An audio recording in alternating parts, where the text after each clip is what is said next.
What would you do if saving one stranger's life meant putting your entire family in mortal danger? What if that choice had to be made in the split second between mercy and survival? Tonight's story takes us deep into the heart of Texas territory, 1883, where the nearest law was 4 days hard ride away and justice came at the end of a gun barrel. Here in a land where endless prairies stretched toward blood-red horizons and every shadow could conceal a killer, a young woman was about to discover that sometimes doing what's right is the most dangerous thing you can do. This is the tale of Rose Henderson, a 22-year-old rancher's daughter who'd learned to shoot before she could read, and Jake Morrison, a man whose true identity was buried deeper than any grave in Texas soil. When their worlds collided on a scorching afternoon that would be remembered as the day everything changed, neither could have imagined the storm brewing on the horizon.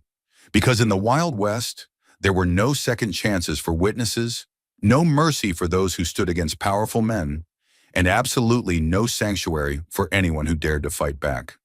Rose Henderson had always believed that a person's true character showed not in comfort, but in crisis. She was about to face the biggest crisis of her life.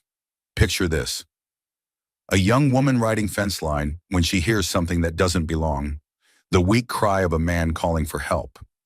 Following that voice across the burning prairie, she discovers a stranger with 3 bullet holes in his chest, bleeding out under the merciless sun. The smart choice would be to ride for help, to get her father and the ranch hands to stay safe. But Rose Henderson makes a different choice. She loads that wounded stranger onto her horse, tends his wounds with her own hands, and in doing so, signs her family's death warrant. Because the men hunting him aren't ordinary outlaws. They're hired killers working for cattle baron Marcus Blackwood, and they'll kill anyone who stands in their way. What follows is a night of terror that will test Rose's courage like steel in a forge. She'll face impossible odds, make split-second decisions between life and death, and discover that sometimes the greatest strength comes from unexpected places. The wounded stranger she saves will turn out to be more than just another drifter. He's an undercover Pinkerton detective, tracking a conspiracy that reaches the highest levels of territorial government. Get ready for a story of unwavering courage, deadly betrayal, and the kind of love forged in gunfire. Because when the sun rises tomorrow, only the strong will survive.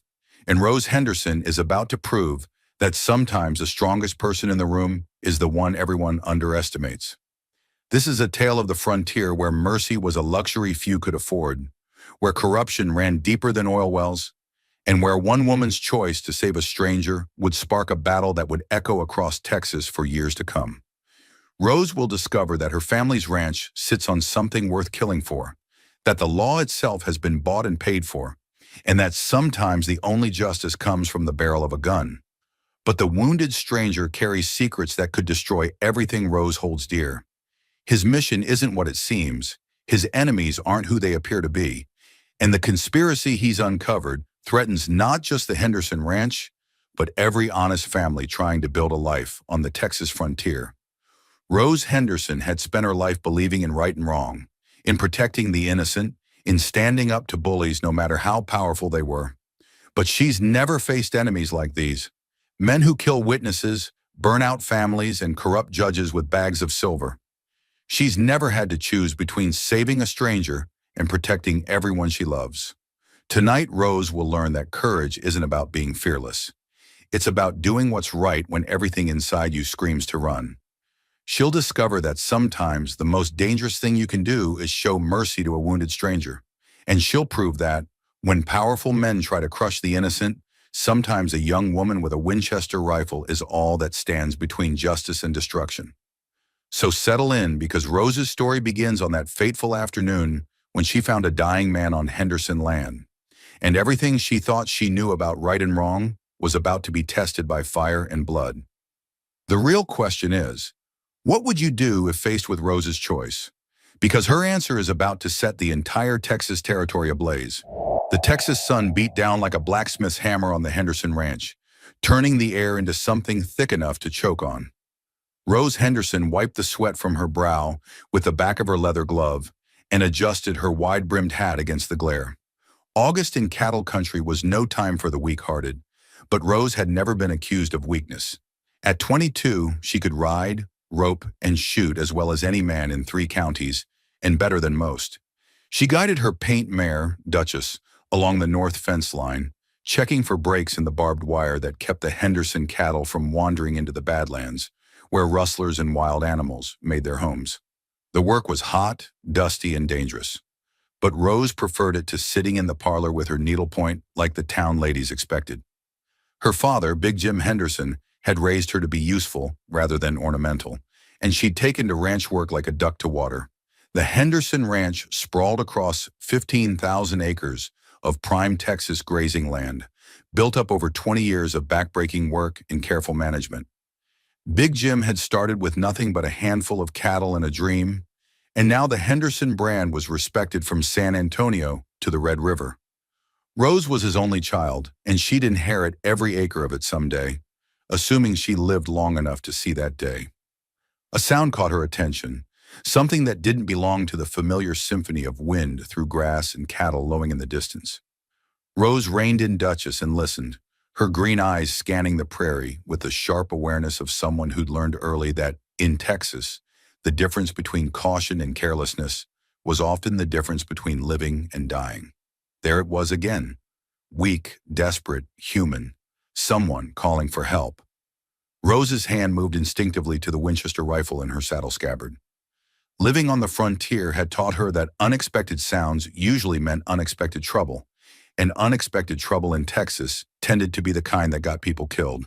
But the sound came again, weaker this time, and Rose realized it wasn't the call of someone preparing an ambush. It was the cry of someone dying. She spurred Duchess toward the sound, following it across a small rise where the grass grew thicker near a seasonal creek bed. What she found there made her blood run cold as winter wind. A man lay sprawled in the shade of a scraggly mesquite tree, his dark clothing soaked with blood that had turned the earth beneath him into red mud. 3 bullet holes punctured his chest, arranged in a tight pattern that spoke of professional marksmanship rather than lucky shots. His face was pale as bleached bone, and his breathing came in shallow gasps that barely moved his chest. But what caught Rose's attention wasn't the wounds. She'd seen plenty of gunshot injuries in her life on the frontier. It was the quality of the man's gear.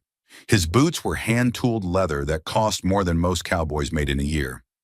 His gun belt was custom work, fitted with a Colt .45 that had ivory grips and silver inlay. His clothes, though blood-soaked, were cut from fine cloth that marked him as someone with money to spend. Most telling of all was the horse standing nearby, a magnificent black stallion with a saddle worth more than most men's annual wages. This wasn't some drifting cowboy who'd run afoul of rustlers. This was a man of substance, someone important enough to attract the attention of professional killers. Rose dismounted and approached cautiously, her rifle ready. The man could be anyone, an outlaw, a gambler, a traveling salesman who'd crossed the wrong people. But as she knelt beside him and saw his face clearly for the first time, something inside her chest tightened with unexpected emotion. He was young, maybe 30, with strong, honest features that spoke of character rather than cruelty.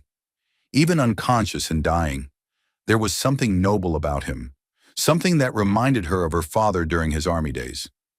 This was a man who stood for something, who fought for principles, even when principles fought back. "Mister," she called softly, her voice barely audible above the whisper of wind through the mesquite branches. "Can you hear me?" His eyes fluttered open, deep brown eyes clouded with agony but still alert, still aware. When he saw her leaning over him, relief flooded his features like sunrise breaking through storm clouds.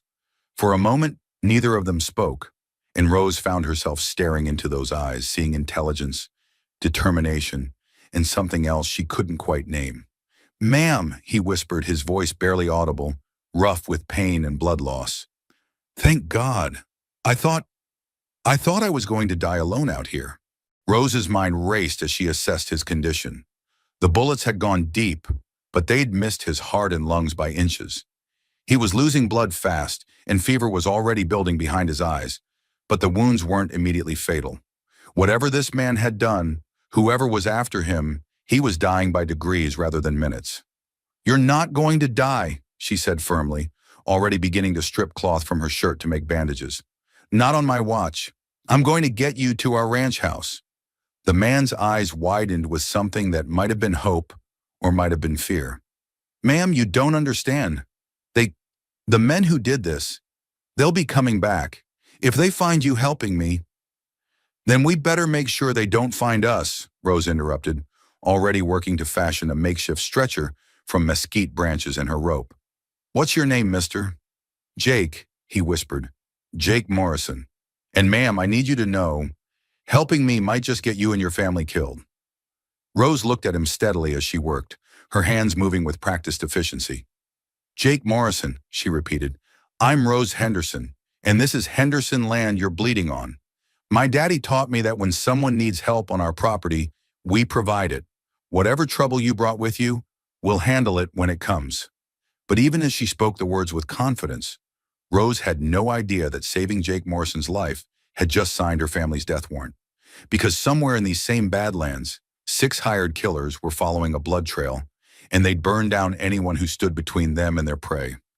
As she began carefully loading Jake onto the makeshift stretcher, being mindful of his wounds, the sun was already sinking toward the western horizon, painting the sky in shades of fire and blood. Darkness was coming fast to the Texas plains, and with it would come the hunters who'd stop at nothing to silence their quarry forever. "Henderson Ranch," Jake muttered deliriously as Rose secured him to the stretcher. They know about Henderson Ranch." Rose's blood turned to ice. Jake Morrison knew her family's name, knew their ranch. But how? And why were professional killers hunting a man who seemed to know more about her family than he was letting on? The real mystery was just beginning, and Rose Henderson was about to learn that sometimes the most dangerous thing you can do is show mercy to a wounded stranger, especially when that stranger carries secrets that powerful men would kill to protect. As she began the careful journey back to the ranch house, Jake's fevered mutterings filled her ears with fragments of conspiracy and corruption that made no sense. But one phrase kept repeating over and over, like a curse or a warning. "They know about the Henderson Ranch. They know about the silver." Silver? Rose's heart pounded as the implications hit her. Her family had always wondered why cattle baron Marcus Blackwood kept making offers to buy their land. Offers that got more aggressive with each rejection. Now she was beginning to understand. The Henderson Ranch wasn't just valuable for its grazing land. It was valuable for what lay beneath it. And Jake Morrison, whoever he really was, had somehow discovered that secret. The question was, would he live long enough to explain it? And more importantly, would any of them live long enough to do anything about it? Getting Jake Morrison to the Henderson Ranch house nearly killed them both. Rose had to move slowly across the rough terrain, every jolt of the makeshift stretcher drawing gasps of pain from Jake that made her wince in sympathy. But the alternative was leaving him to die under that mesquite tree, and Rose Henderson had never walked away from someone in need, no matter the personal cost. The ranch house came into view just as the sun touched the western horizon, a solid 2-story structure built from native stone and timber that had weathered 20 years of Texas storms. Smoke curled from the kitchen chimney, and Rose could see the warm glow of lamplight in the windows. Home had never looked more welcoming or more vulnerable than it did at that moment. Big Jim Henderson emerged from the barn as Rose guided Duchess and her burden into the yard, his weathered face creased with concern. At 55, Jim Henderson was still a formidable man, broad-shouldered and strong, with the kind of presence that commanded respect from cowboys and cattle barons alike. But when he saw his daughter returning with a blood-soaked stranger, his expression shifted from concern to the cold alertness of a man who'd survived Indian raids and cattle wars. "Rose, what in tarnation?" he began, then stopped as he got a closer look at Jake's wounds. 3 bullets. Professional work. Get him inside, quick." Between Rose and her father, they managed to carry Jake into the house and up to the spare bedroom, where Rose's mother, Margaret Henderson, was already preparing hot water and clean bandages with the efficient calm of a woman who'd tended plenty of gunshot wounds in her time on the frontier. At 48, Margaret was still a handsome woman with prematurely gray hair and Rose's same green eyes, but there was steel beneath her gentle exterior. "Who is he?" Margaret asked as she began cutting away Jake's blood-soaked shirt, revealing the full extent of his injuries. "Says his name is Jake Morrison," Rose replied, helping to clean the wounds. Found him shot up near the north fence line. Mom, these aren't random shots. Someone wanted him dead, but they wanted him to suffer first. Jim examined Jake's gun belt and saddle, his experienced eye taking in details that told their own story. This gear cost more than most cowboys make in 5 years. Whoever this man is, he's got money behind him. Question is, what kind of money? As they worked to clean and bandage Jake's wounds, he drifted in and out of consciousness, muttering fragments of conversation that made less and less sense. But Rose caught enough words to piece together a troubling picture. Blackwood, buying judges, Henderson Silver, have to stop them. When Jake finally fell into a deep, fever-driven sleep, Rose found herself going through his saddlebags with the methodical thoroughness of someone who understood that information could mean the difference between life and death. What she found made her blood run cold as January wind. The leather portfolio contained documents that would have been worth a fortune to the right buyer, or a death sentence to the wrong one. Jake Morrison wasn't just another well-dressed traveler. He was a Pinkerton detective, and he'd been investigating a conspiracy that reached deep into the heart of Texas territorial politics. The papers detailed a network of corruption that made Rose's stomach churn. Cattle Baron Marcus Blackwood hadn't built his empire through honest business practices. He'd been systematically buying judges, sheriffs, and territorial officials, using his wealth and influence to force honest ranchers off their land through legal manipulation and outright intimidation. But the most damning document was a geological survey that made Rose's hands tremble as she read it. The Henderson Ranch didn't just sit on prime grazing land. It was positioned directly over one of the largest silver veins ever discovered in Texas. The survey estimated the deposit's value at over $2 million, enough money to make Marcus Blackwood the most powerful man west of the Mississippi. Jesus, Mary, and Joseph, Big Jim breathed when Rose showed him the papers. No wonder Blackwood's been so persistent about buying our land. He's not after our cattle. He's after what's underneath them. Margaret looked up from checking Jake's bandages, her face pale but determined. How long has he known? According to these documents, at least 6 months, Rose said, pointing to a surveyor's report dated the previous February.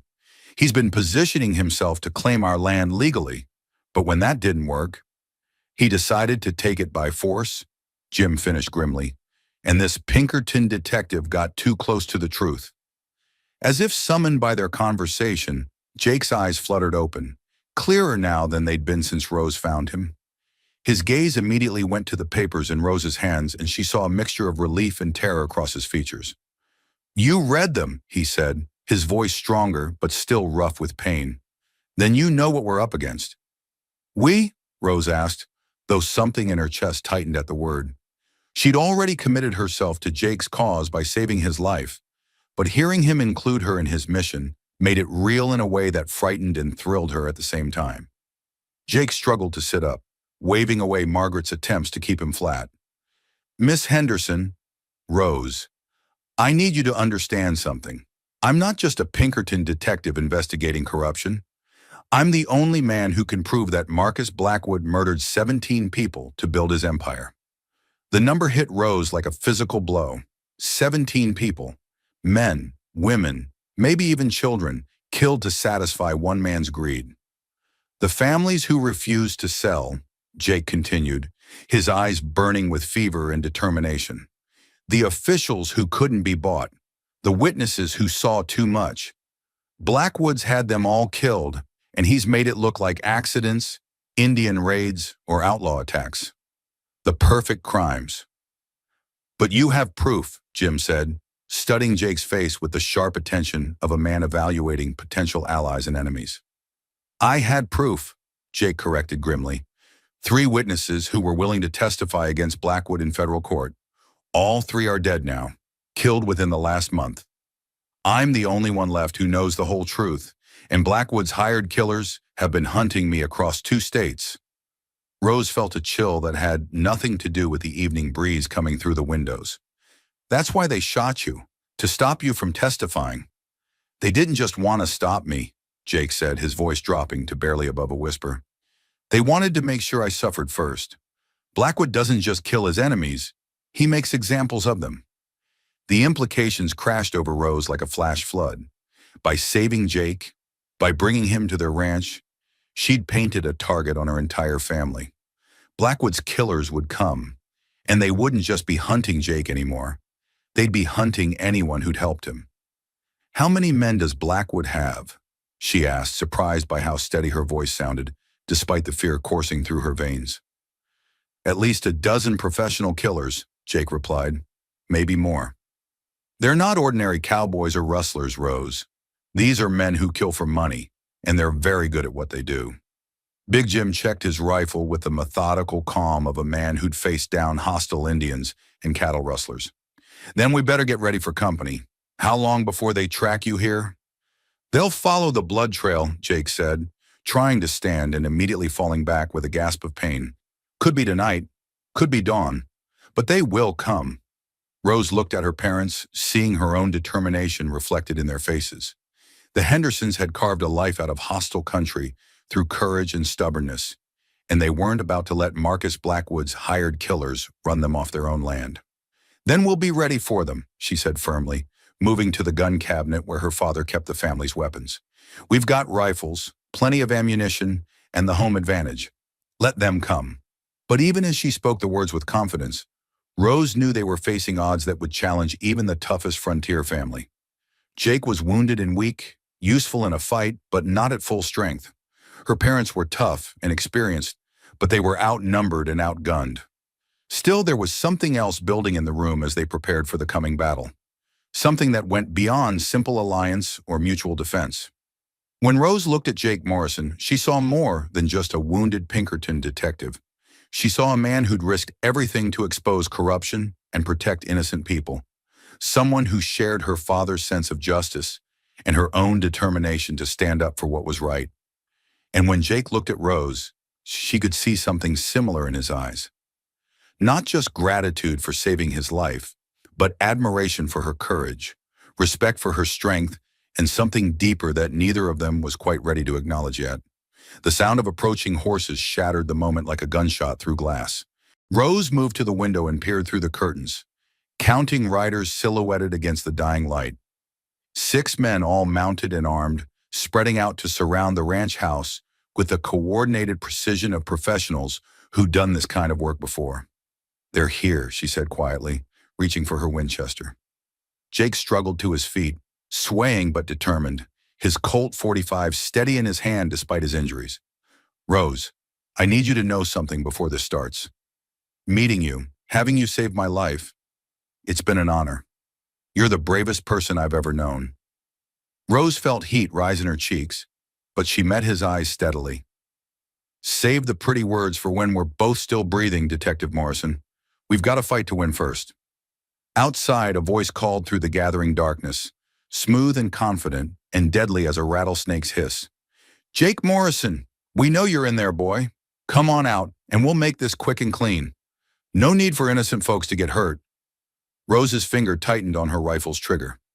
Marcus Blackwood's killers had found them, but they were about to learn that the Henderson family didn't intimidate easily. The real battle was about to begin, and Rose Henderson intended to show these hired guns that some things were worth fighting for: justice, family, and the wounded stranger who'd brought both danger and something that might be love into her life. But little did she know, the men surrounding her home weren't just there to kill Jake Morrison. They'd been sent to eliminate anyone who might have learned Blackwood's secrets. The Henderson Ranch was about to become a battlefield, and only the strongest would see another sunrise. The voice that drifted across the Henderson Ranch yard carried the kind of confidence that came from years of getting away with murder. Rose peered through the bedroom window, counting shadows moving between the outbuildings with the coordinated precision of men who'd done this work before. 6 riders had become 6 killers on foot, positioning themselves to cover every possible escape route from the ranch house. "Jake Morrison," the voice called again, smoother than whiskey and twice as poisonous. "I'm Cole Brennan, and I work for Mr. Marcus Blackwood. You've got something that belongs to him, and we've come to collect it." Rose recognized the name from Jake's documents. Cole Brennan, Blackwood's chief enforcer, a man rumored to have killed more people than cholera. He was the kind of professional killer who'd shoot a man's family just to make a point, and he was standing in her front yard making demands. "This is Henderson land," Big Jim called back through the front door, his voice carrying the authority of a man who'd never backed down from a fight in his life. "You boys best move along before you find more trouble than you bargained for." Brennan's laughter echoed across the yard like the rattle of bones in a tin cup. "Mr. Henderson, I admire a man who stands up for his property, but you're harboring a fugitive, and that makes this federal business. Hand over Morrison and the documents he stole, and we'll ride away peaceful-like." Rose exchanged glances with Jake, who was propped against the bedroom wall with his Colt in his trembling hands. His face was still pale from blood loss, but his eyes burned with the fever of a man who knew he was fighting for more than just his own life. "They won't honor any deal," he whispered. "Brennan's orders are to kill everyone who might have seen those documents. That includes all of you." Rose had expected as much. Men like Marcus Blackwood didn't build empires by leaving witnesses alive, but hearing it confirmed sent ice water through her veins. This wasn't going to be a negotiation. It was going to be a massacre unless the Hendersons proved tougher prey than Brennan expected. "Ma, get to the kitchen where you can watch the back door," Rose said quietly, checking the loads in her Winchester. "Pa, take the front parlor. I'll stay up here with Jake and cover the side windows." Margaret Henderson nodded grimly and disappeared downstairs with her husband's spare rifle. At 48, she could still shoot the eye out of a rattlesnake at 50 yards, and she'd proven her courage during the Indian troubles 5 years past. Big Jim positioned himself by the front windows where his Henry rifle could command the entire front yard. The ranch house had been built with defense in mind: thick stone walls that could stop most bullets, small windows that were easy to defend, and clear fields of fire in all directions.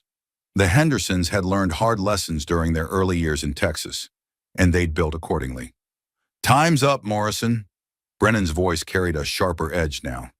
"You've got 10 seconds to walk out that door, or we'll burn you out." "Let them try," Rose muttered, settling into position by the side window. She'd helped her father build this house, and she knew every advantage it offered. The roof was slate, not wood, making it nearly impossible to burn. The walls were 2 feet thick at the base, solid enough to turn rifle bullets, and the well was inside the root cellar, meaning they could hold out for days if necessary. But Brennan's next words chilled her to the bone. "Torch the barn, boys. Let's show these folks we mean business." Rose watched in horror as 2 of Brennan's men approached the barn carrying burning brands. Inside were the Hendersons' prize horses, including Duchess, who'd carried Rose on countless rides across the prairie. More importantly, the barn held feed for their cattle and supplies they'd need to survive the coming winter. "Bastards," Jake breathed, trying to stand and immediately falling back with a gasp of pain. "They're not just trying to flush us out, they're trying to destroy your livelihood." Rose's finger tightened on her rifle trigger as she watched the killers prepare to torch her family's barn. But before she could fire, Big Jim's Henry rifle boomed from downstairs, and one of the men with a torch spun around and collapsed, clutching his shoulder. "Next man who tries to burn my property gets it between the eyes." Jim's voice carried across the yard with the authority of a man who'd never made an idle threat. The response was immediate and overwhelming. All 6 of Brennan's men opened fire simultaneously, their bullets shattering windows and punching holes in the thick stone walls.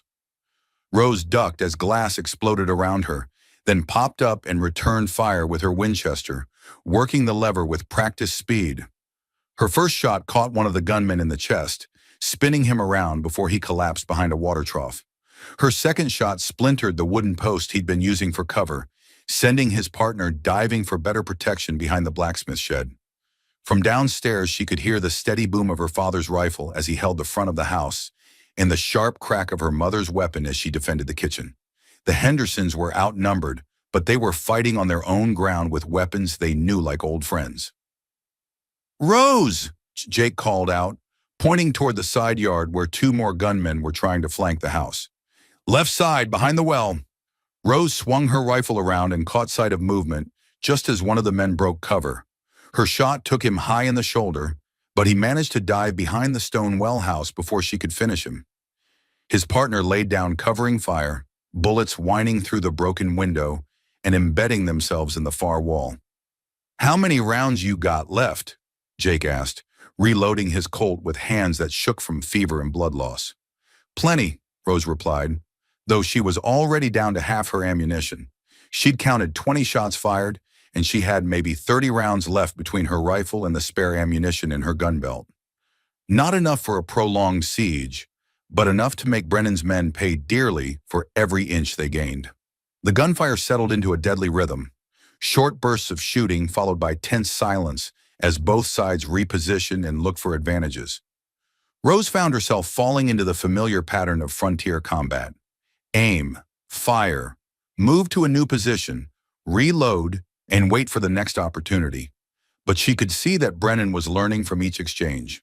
His men were professional killers, and they adapted their tactics as the fight progressed. They'd stopped trying to rush the house directly and were now working to establish better firing positions, using the outbuildings for cover as they closed in. "They're trying to get close enough to throw dynamite," Jake observed, his voice steady despite his wounds. "Brennan's got a reputation for using explosives when bullets don't work." Rose's blood ran cold. Dynamite would turn their stone fortress into a tomb, and there wouldn't be enough left of any of them to bury properly. But as she watched Brennan's men maneuvering in the growing darkness, she realized something that might give them an advantage. "They don't know the ranch layout as well as we do," she said, a plan forming in her mind. "Pa built drainage ditches along the north side for the spring runoff. They're deep enough for a person to crawl through, and they lead right behind the blacksmith shop." Jake's eyes lit up with understanding. "You're talking about going on the offensive." "I'm talking about evening the odds," Rose corrected, checking her rifle one more time. "You keep them busy from here. I'm going to give Brennan something to really worry about." Before Jake could protest, Rose was moving, slipping out of the bedroom and down the stairs with the fluid grace of someone who'd spent her life moving quietly through dangerous country. She found her father reloading by the front window, his face grim but determined. "Pa, I'm going out through the root cellar," she whispered. "Give me 5 minutes, then put as many shots as you can into the blacksmith shop. Make them keep their heads down." Big Jim's weathered face creased with worry, but he nodded. He'd raised his daughter to be tough and smart, and he trusted her judgment even in circumstances like these. "You be careful, Rose. Your ma and I didn't survive 20 years in Texas just to lose you to hired killers." Rose slipped into the root cellar through the trap door in the kitchen floor, past shelves lined with preserved food and winter supplies. The tunnel her father had dug for emergency water access during the dry years led out beyond the well house, emerging in a thicket of mesquite that provided perfect cover. The night air was cool against her skin as she crawled through the drainage ditch, her rifle held carefully to avoid catching on the rough stone sides. She could hear Brennan's men moving in the darkness ahead, their voices low and confident as they prepared for what they thought would be the final assault. Rose emerged behind the blacksmith shop just as her father's rifle opened up from the house, the steady boom of his Henry providing the distraction she needed. She could see 2 of Brennan's men crouch behind her father's anvil, completely focused on the muzzle flashes from the ranch house. Her first shot took the nearest man in the back, dropping him before he could cry out a warning. The second man spun around, his eyes wide with shock as he realized their prey had become the hunter. Rose's Winchester spoke again, and Cole Brennan was suddenly down 2 more men.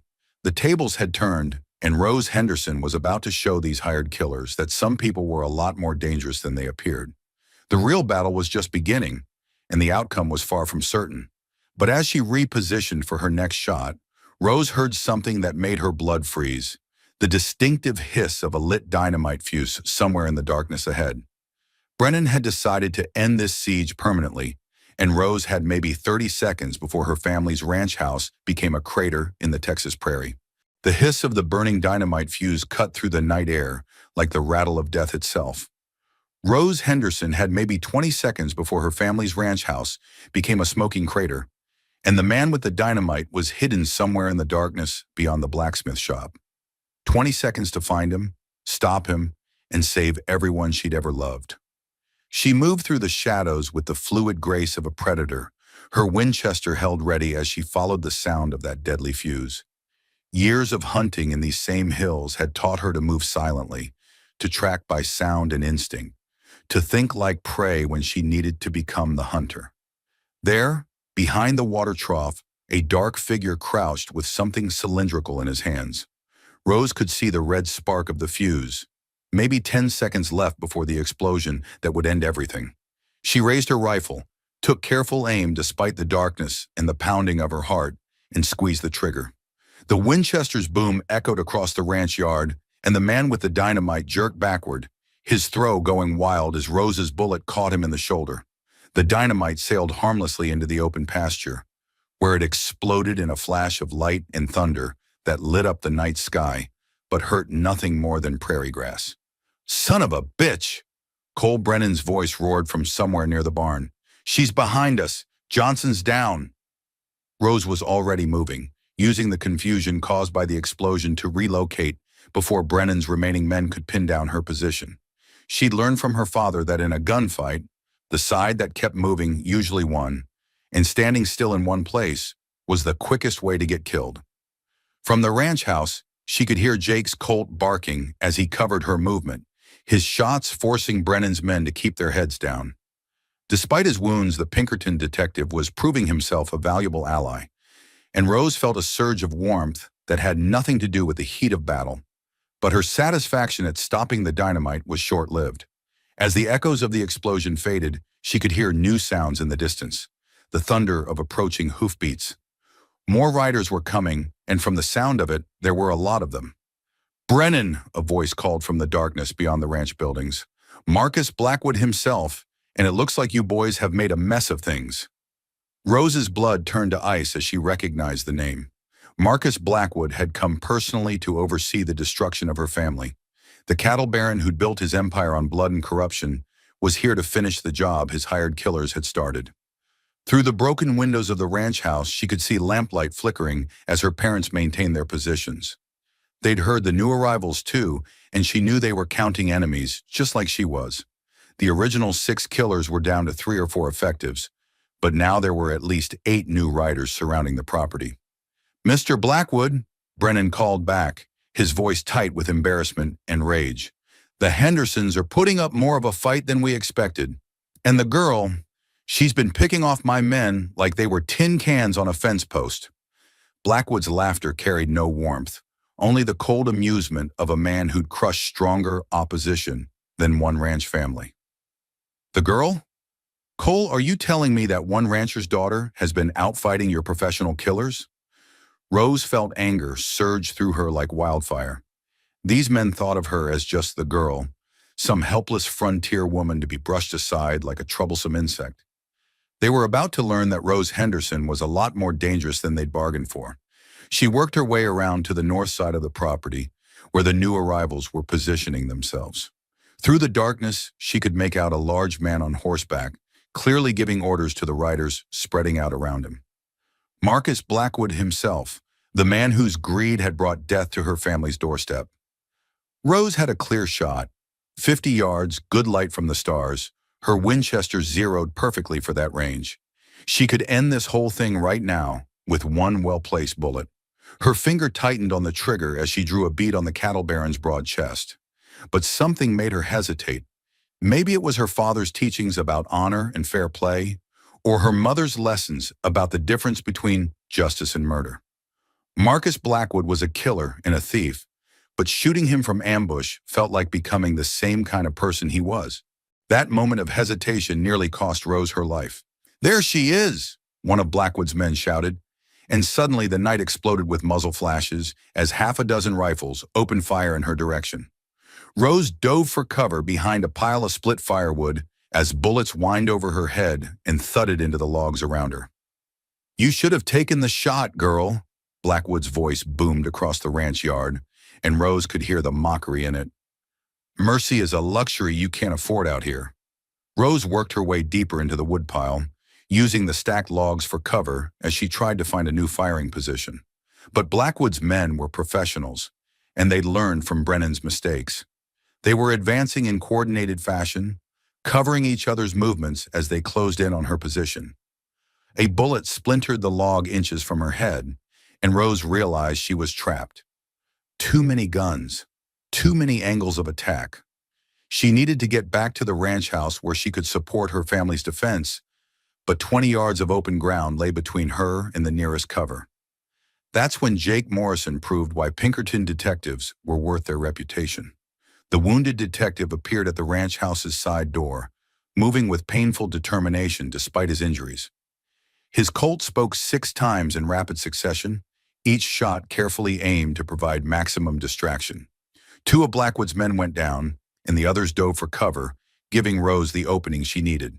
She sprinted across the open ground like her life depended on it, which it did, reaching the ranch house just as Jake collapsed against the doorframe, his face gray with exhaustion and blood loss. "You came back for me," she panted, helping him inside. "Partners don't leave partners behind," Jake replied. And something in the way he said it made Rose's heart skip in a way that had nothing to do with the running. But their moment of connection was shattered by Marcus Blackwood's voice booming across the ranch yard, amplified by a speaking trumpet that made his words carry like the voice of judgment itself. "Henderson, I know you can hear me in there. You're harboring a federal fugitive, and that makes you accessories to his crimes. But I'm a reasonable man, and I'm prepared to make you a deal." Big Jim's voice answered from the front parlor, steady as granite, despite the overwhelming odds they faced. "The only deal I'm interested in is you getting off my property, Blackwood. Come now, Jim. We've known each other for years. I've made you fair offers for this land, more than generous offers. All you had to do was take the money and relocate somewhere safer. This land has been in my family for 20 years, Jim shot back. It'll stay in my family until I'm dead and buried. That can be arranged, Blackwood replied, and the casual way he said it sent chills down Rose's spine. But it doesn't have to come to that. Hand over Morrison and the documents he stole, and I'll let you and your family ride away. You've got my word as a gentleman. Rose caught Jake's eye and saw her own thoughts reflected there. Marcus Blackwood's word wasn't worth the air it took to speak it. Even if they surrendered, even if they gave him everything he wanted, the cattle baron couldn't afford to leave witnesses alive. The Henderson family knew too much about his crimes to ever be allowed to leave this ranch alive. "What do you think?" she whispered to Jake. "I think he's stalling for time while his men get into better positions," Jake replied grimly. "Look out the back window." Rose peered through the kitchen curtains and felt her stomach drop. More riders were approaching from the south, at least 6 additional men with torches and what looked like more dynamite. Blackwood had brought an army to crush one ranch family, and he was positioning them for a final, overwhelming assault. "How many is that total?" she asked, though she dreaded the answer. 16, maybe 18 men, Jake calculated, checking the cylinder of his Colt. All professional killers, all loyal to Blackwood's money. The odds were impossible, but Rose Henderson had never been one to give up when the situation looked hopeless. If Marcus Blackwood wanted a fight, she'd give him one he'd never forget, even if it was the last thing she ever did. "Pa!" she called to her father. "Ma, time to make our stand." From outside, Blackwood's voice came again, and this time it carried the finality of an executioner's pronouncement. "Time's up, Henderson. Boys, burn them out, and make sure nobody escapes alive." The night sky lit up with torches as Blackwood's army prepared for the final assault. Rose Henderson was about to face the fight of her life, outnumbered 18-4, with a wounded detective, aging parents, and nothing but courage and stubbornness to even the odds. But as she checked her Winchester one more time and took position beside Jake at the side window, Rose realized something that gave her strength. She wasn't just fighting for her life anymore. She was fighting for justice, for the memory of 17 innocent people Marcus Blackwood had murdered, and for the wounded stranger who'd shown her what it meant to stand up for what was right no matter the cost. The real battle was about to begin, and Rose Henderson intended to show Marcus Blackwood that some people were worth more than all his money and hired guns combined. Little did she know, the cattle baron had one more surprise in store. A secret about the Henderson ranch that would change everything she thought she knew about her family's legacy. The torches came through the darkness like falling stars, arcing through the night air toward the Henderson ranch house with deadly purpose. Rose pressed herself against the stone wall as the first one crashed through the front window, spreading burning kerosene across her mother's carefully polished wooden floor. The second torch hit the kitchen, and the third smashed against the side wall where the flames licked hungrily at the wooden window frame. "They're trying to smoke us out," Big Jim called from the front parlor, his voice tight with the kind of controlled fury that came from watching strangers try to destroy everything he'd spent 20 years building. Rose grabbed a bucket of water from the kitchen pump and doused the flames spreading across the floor. But she knew it was only a temporary solution. With 18 men surrounding the house and unlimited torches at their disposal, Marcus Blackwood could keep this up all night until the Henderson family was forced to choose between burning alive or running into a crossfire that would cut them down like wheat before a scythe. "There's something else," Jake said urgently, struggling to reload his Colt with hands that shook from fever and blood loss. "Something about this ranch that Blackwood didn't put in those documents. Something he's been keeping secret even from his own men." Another torch crashed through the bedroom window, and Rose beat out the flames with a wet blanket while Jake continued talking, his voice growing stronger as adrenaline fought against his injuries. "I've been investigating Blackwood for 8 months, following his money trail, tracking his land acquisitions. Every property he's stolen has been chosen for a specific reason: water rights, railroad access, mineral deposits. But the Henderson Ranch doesn't fit the pattern." Rose paused in her firefighting, something cold settling in her stomach. "What do you mean?"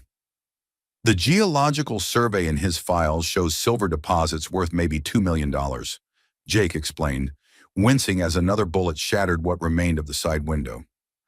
"That's a lot of money, but not enough to justify this kind of operation. Blackwood spent more on hired killers in the last 6 months than he'd make from that silver vein." Through the broken windows, Rose could hear Blackwood's voice booming across the ranch yard, directing his men like a general positioning troops for a final assault. But there was something else in his tone now, something that sounded almost like desperation. "Then what's he really after?" she asked, though part of her already knew the answer would change everything she thought she understood about her family's land. Jake pulled a crumpled piece of paper from his vest pocket, something he'd obviously been saving for the right moment. "I found this in Blackwood's private safe 2 weeks ago, just before his men caught up with me. It's a federal geological survey, classified at the territorial level." Rose unfolded the paper and felt the world tilt around her as she read. The Henderson Ranch didn't just sit on a silver vein. It was positioned directly over the largest oil deposit ever discovered in North America. According to the survey, the estimated value was over $50 million, enough money to make Marcus Blackwood richer than railroad barons and cattle kings combined. $50 million, she breathed, the number almost too large to comprehend. "Oil is the future, Rose," Jake said urgently. "In 10 years, maybe 20, it'll be more valuable than gold. And your family's ranch sits right on top of what might be the biggest strike in history." The implications crashed over Rose like a flash flood. No wonder Blackwood had been so persistent, so willing to murder entire families to get their land. This wasn't just about greed. It was about controlling a resource that would reshape the entire American economy. "He killed 17 people for this," she said, her voice flat with the kind of rage that burned cold and deep. "And he'll kill 17 more if that's what it takes," Jake replied. "That's why we can't let him win, Rose. It's not just about your family anymore. It's about stopping a man who turned the entire territory into his personal kingdom." Outside, the torches had stopped flying, replaced by something that made Rose's blood run even colder. She could hear the distinctive sound of men digging, the scrape of shovels against hard earth, and the low voices of workers following shouted instructions. "What are they doing?" she asked, peering through the smoke-stained window. Jake's face went gray as he realized what the sounds meant. "They're digging trenches, siege lines. Blackwood's not trying to burn us out anymore. He's settling in for a long fight." The cattle baron's voice confirmed Jake's fears, booming across the ranch yard with renewed confidence. "Henderson, I know you've figured out what your land is really worth by now. $50 million in oil, just waiting to be pumped out of the ground. That's more money than your family could spend in 10 lifetimes." Big Jim's voice answered from the front of the house, steady despite the overwhelming odds they faced. "It's still our land, Blackwood, and it'll stay our land until you kill every last one of us." "That can be arranged," Blackwood replied, and Rose could hear the smile in his voice. "But first, I want you to understand something about your precious ranch, about the real reason I need it so badly." What came next made Rose's knees weak with shock. "You see, Jim, that oil deposit doesn't just sit under your property. It extends east and south under my ranch and the Watsons spread in half a dozen other properties I've already acquired.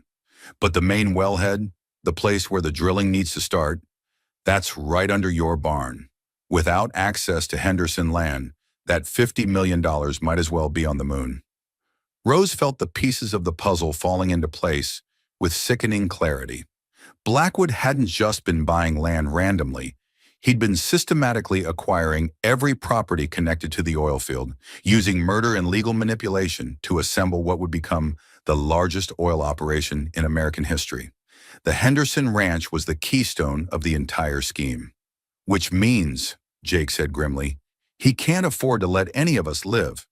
We know too much about his methods, and we're sitting on the one piece of land he absolutely has to have." Another sound reached Rose's ears, the rhythmic thudding of axes biting into wood. Blackwood's men were cutting down trees, building fortifications for a siege that could last days or even weeks. The cattle baron had the resources to wait them out, and he had enough men to maintain a complete perimeter around the ranch house. "We can't win a defensive fight," Rose realized. "He's got too many men, too many supplies, and all the time in the world." "Then we don't fight defensively," Jake said, and despite his wounds, his voice carried the steel determination that had made him one of the Pinkerton Agency's best detectives. "We take the fight to him." Rose stared at him in amazement. "Jake, you can barely stand up, and we're outnumbered 18-4. How exactly do you propose we go on the offensive?" Jake's smile was grim but determined. "Because Marcus Blackwood made a mistake. He brought all his men here, to this ranch at the same time, which means his own property is undefended. And more importantly, his private papers, the ones that prove his involvement in 17 murders, are sitting in his ranch house, safe, just waiting for someone to liberate them." The plan was insane, desperate, and probably suicidal. It was also their only chance.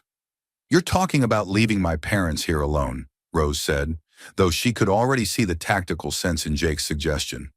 "Your parents are tough, and they know this ground better than anyone," Jake replied. "They can hold the house for a few hours, especially if Blackwood thinks we're still trapped inside. Meanwhile, we circle around, hit his ranch, get the evidence that'll bring down his entire network." From the front parlor, Big Jim's voice called out with urgent alarm. "Rose, Jake, they're bringing up something big." Rose peered through the window and felt her heart sink. Blackwood's men were positioning what looked like a small cannon, the kind of field piece used in the territorial wars. One shot from that weapon would turn the stone ranch house into rubble, ending the siege in a matter of seconds. "Time's running out," Jake said.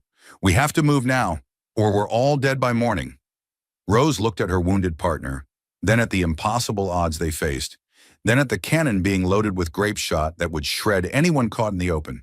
The smart choice was to surrender, to hope that Blackwood would honor his word about a quick death. But Rose Henderson had never made the smart choice when the right choice was available. "Ma, Pa," she called to her parents. "Jake and I are going out the back. Hold them here for 2 hours, then surrender if you have to. We'll be back with help." "The hell you will," Margaret Henderson's voice carried from the kitchen, sharp with maternal authority. "You're not leaving this house while there are killers outside." "Ma, it's the only way," Rose replied, already gathering ammunition and supplies for what might be her last ride. "Trust me." Big Jim's voice was heavy with the weight of a father watching his daughter ride into mortal danger. "You come back to us, Rose Henderson. You hear me? You come back." "I will, Pa," Rose promised, though she had no idea if it was a promise she could keep. As she and Jake prepared to slip out through the root cellar tunnel, Rose realized that everything in her life had led to this moment.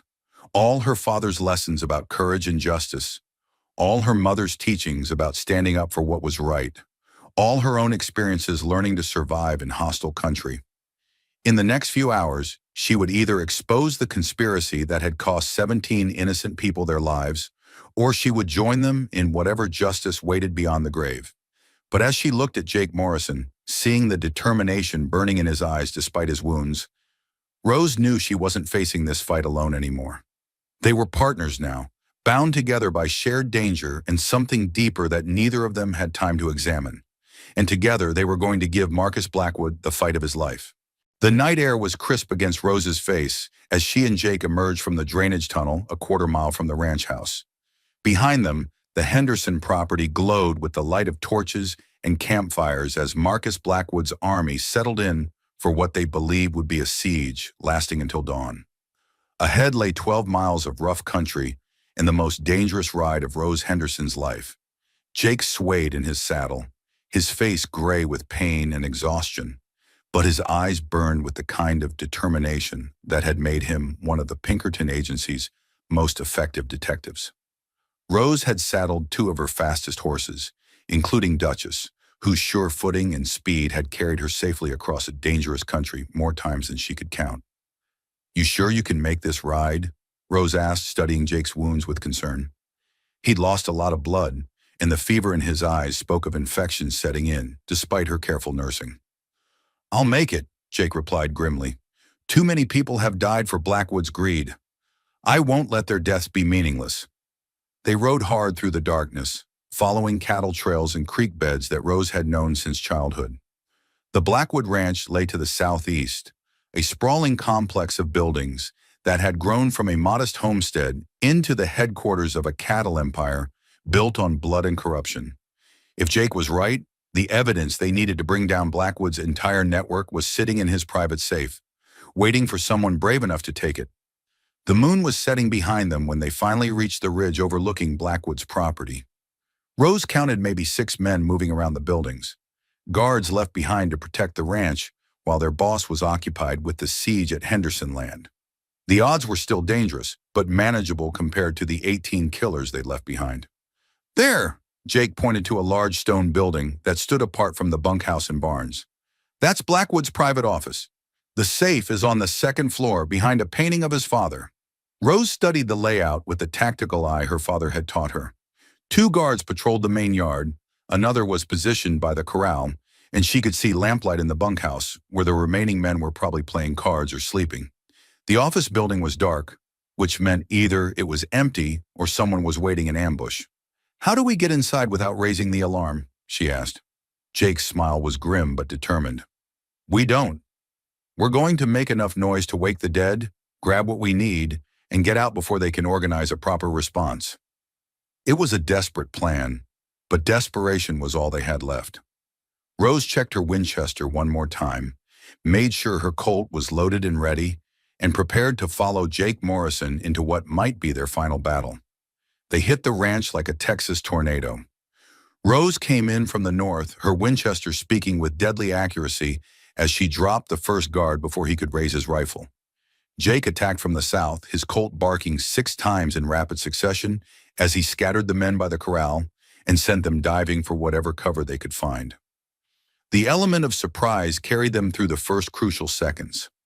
By the time Blackwood's guards realized they were under attack, Rose and Jake were already inside the main building, racing up the stairs toward the office, where the evidence they needed was waiting. Jake's hands shook as he worked the combination on Blackwood's safe, his fever making the numbers blur together. Rose kept watch at the window, her rifle ready as shouts echoed across the ranch yard and muzzle flashes lit up the night outside. "Got it," Jake breathed, pulling out a leather portfolio that contained everything they needed to destroy Marcus Blackwood forever. Bank records showing payments to corrupt judges, contracts with hired killers, geological surveys proving he'd known about the oil deposits for over a year, and most damning of all, a detailed ledger listing every person he'd had murdered to acquire their land. 17 named, Rose said, reading over his shoulder. 17 families destroyed for one man's greed.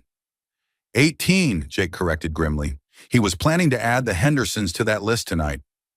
The sound of splintering wood from downstairs told them their time was up. Blackwood's remaining men had regrouped and were breaking down the office door. Rose and Jake had maybe 30 seconds before they were trapped in a room with no escape route and enemies closing in from all sides. That's when Rose Henderson did something that would be talked about in saloons and around campfires for the next 50 years. Instead of trying to escape through the window or hide behind furniture, she walked calmly to the top of the stairs and faced down four armed killers with nothing but her Winchester rifle and the kind of courage that legends are made of. "Gentlemen," she said, her voice steady as granite despite the overwhelming odds, "you're trespassing on property that's about to be seized by federal marshals. I suggest you drop your weapons and surrender."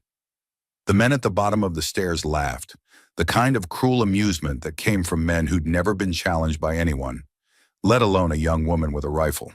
"Little lady," one of them called up, "you're outnumbered 4-1, and you're trapped up there with nowhere to run.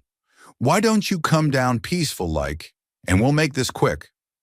Rose's answer was to put a 44-40 slug through the hat of the man who'd spoken, parting his hair and sending him diving for cover behind an overturned table. "Next man who calls me little lady gets it between the eyes," she announced, working the lever of her Winchester with practiced efficiency. What followed was the kind of gunfight that frontier newspapers would describe as epic and legendary.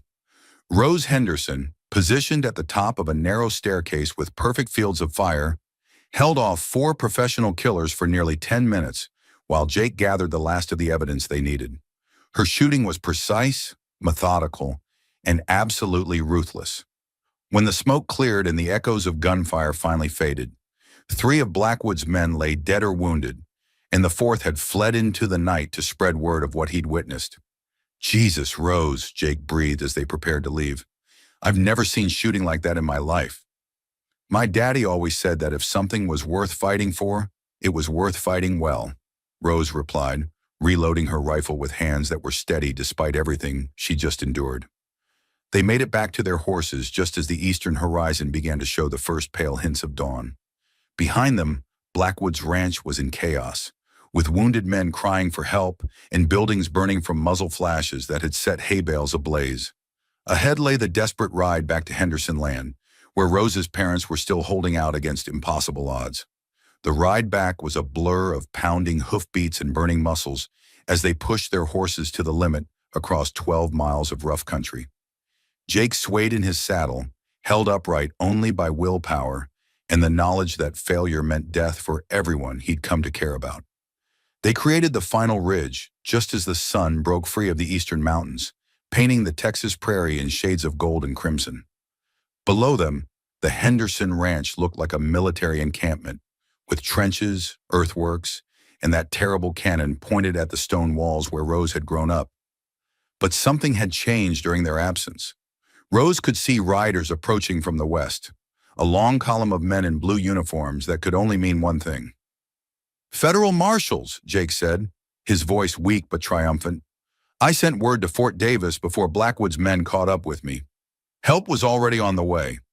Marcus Blackwood's voice boomed across the ranch yard, but this time it carried none of its earlier confidence. "Henderson, your time's up. Come out now, or we'll blast that house to rubble." Rose raised her Winchester, took careful aim, and put a bullet into the dirt 6 inches from Marcus Blackwood's boots. The cattle baron spun around, his face going white as he realized that his prey had somehow escaped his trap. "Marcus Blackwood!" Rose's voice carried across the morning air, like the call of an avenging angel. "You're surrounded by federal marshals, and we've got evidence of every murder you've committed. Drop your weapons and surrender." What followed was chaos as Blackwood's hired killers realized they were trapped between the approaching federal troops and two of the deadliest shooters in Texas territory. Some tried to fight, some tried to run, and some threw down their guns and begged for mercy they'd never shown their own victims. When the smoke finally cleared and the last shots echoed across the prairie, Marcus Blackwood was in federal custody, his hired killers were either dead or captured, and Rose Henderson was running toward the ranch house, where her parents waited with tears of relief streaming down their faces. "Rose!" Margaret Henderson cried, pulling her daughter into an embrace that spoke of a mother's worst fears finally ending. "We held them, darling," Big Jim said, his voice thick with pride and exhaustion. "Just like you asked, we held them." Behind them, Jake Morrison was talking to the federal marshal in charge, handing over the evidence that would see Marcus Blackwood hang for his crimes and his entire network of corruption destroyed. Justice had finally come to Texas territory, carried on the wings of courage and the determination of people who refuse to be intimidated by money and power. As Rose watched Jake explaining the conspiracy to the federal authorities, she realized that her life had changed forever. The quiet rancher's daughter who'd started this adventure was gone, replaced by someone stronger, more confident, and more aware of her own capabilities. But more than that, she'd found something she hadn't been looking for.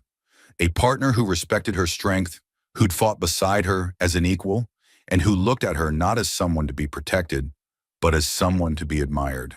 The battle was over, but Rose Henderson's real adventure was just beginning, and this time, she wouldn't be facing it alone. 6 months later, Rose Henderson stood in the federal courthouse in Austin, wearing a deputy marshal's badge pinned to her riding vest. Beside her, Jake Morrison watched as Marcus Blackwood was sentenced to hang for 17 counts of murder, conspiracy, and corruption. The network Blackwood had built was completely dismantled, 12 officials removed from office, 9 corrupt lawmen imprisoned, and the territorial government cleaned from top to bottom.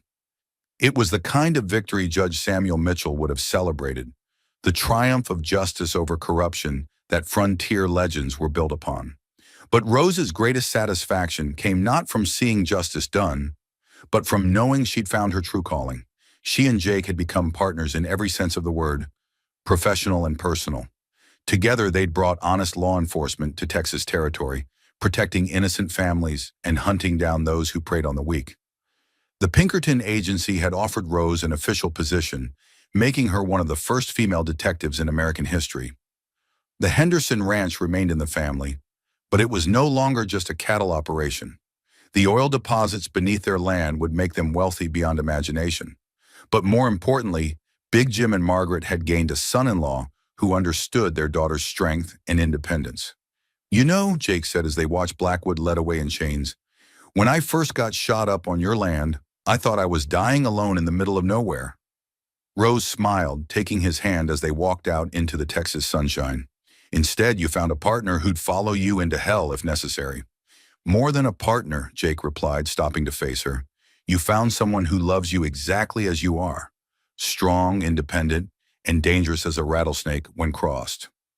Rose Henderson had started this adventure as a rancher's daughter, living quietly on the frontier. She'd become something more, a guardian of justice, a protector of the innocent, and a woman who'd proven that courage and determination could overcome any odds. But most importantly, she'd learned that sometimes the most dangerous thing you can do, showing mercy to a wounded stranger, can lead to the greatest rewards. Justice had come to Texas territory, carried on the wings of love and tempered by gunpowder. And Rose Henderson had discovered that the strongest partnerships weren't built on protection, but on mutual respect, shared values, and the willingness to stand together when the world tried to tear you apart. Some stories begin with love at first sight. Others begin with a woman finding a dying stranger and choosing mercy over safety. Rose's story proved that the second kind of love, forged in battle, tempered by danger, and built on absolute trust, was the kind that lasted forever. What would you do if faced with Rose's choice? Have you ever had to choose between safety and doing what's right? Share your thoughts below. I'd love to hear about the moments when you chose courage over comfort. If Rose Henderson's story of frontier justice and unexpected love moved you, smash that subscribe button for more epic tales from the Wild West. Your next adventure is just one click away. Until then, remember, sometimes the bravest thing you can do is show kindness to a stranger in need.